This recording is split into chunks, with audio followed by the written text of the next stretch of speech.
ng bayan, maasahan anumang panahon. Magandang oras po sa ating lahat, narito na ang latest update sa lagay ng ating panahon ngayon at sa magiging lagay ng panahon sa susunod na 24 oras.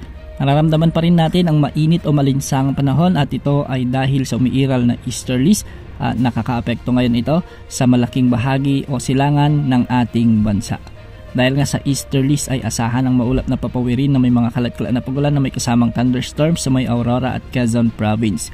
Pinag-iingat natin ang ating mga kababayan dito sa posibilidad o banta ng mga biglaang pagbaha o pagguho ng lupa, lalo na kung may mga katamtaman at minsan ay umiiral na malalakas na pag-ulan. Samantala sa Batanes na lamang nararanasan o nararamdaman ang epekto ng amihan o northeast monsoon, kaya ang lugar na ito ay makakaranas ng maulap na kalangitan na may mga kasamang mahinang pag-ulan.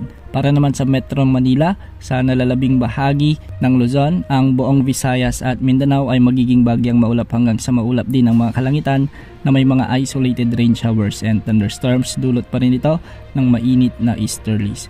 Dahil dito posible ang banta ng mga biglang pagbaha o pagguho ng lupa, lalo na kung may mga umiiral na severe thunderstorms. Sa mga susunod na araw ay posibleng mawala na ang epekto ng northeast monsoon sa anumang panig ng ating bansa at ang magiging dominant weather system na mararanasan natin ay ang easterlies. Ibig sabihin nito, talagang papalapit na ang summer season o yung tag-init sa ating bansa. Paghandaan na rin ang unti-unting pagtaas ng heat index o yung nararamdamang init ng ating katawan, lalo na sa may mga karamdaman tulad ng high blood at nakakaranas ng heat exhaustion. Para naman sa lagay ng ating mga dagat baybayin, ang mga pag-alon sa northern at eastern sections ng Luzon ay posibleng umabot hanggang 2.8 meters, samantalang sa nalalabing baybayin ng bansa ay posibleng umabot ang mga pag-alon hanggang 2.5 meters. Wala pa rin tayong namomonitor na LPA o potential na bagyo na posibleng pumasok sa ating area of responsibility at makaapekto sa ating bansa sa susunod na 3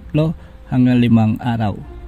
Bukas asahan pa rin ang patuloy na mainit o malinsangang panahon sa malaking bahagi ng ating bansa, kaya ihanda ang ating mga panlaban sa init ng panahon. Yan ang update sa lagay ng panahon. Ito pang weather update ng bayan, maasahan anumang panahon.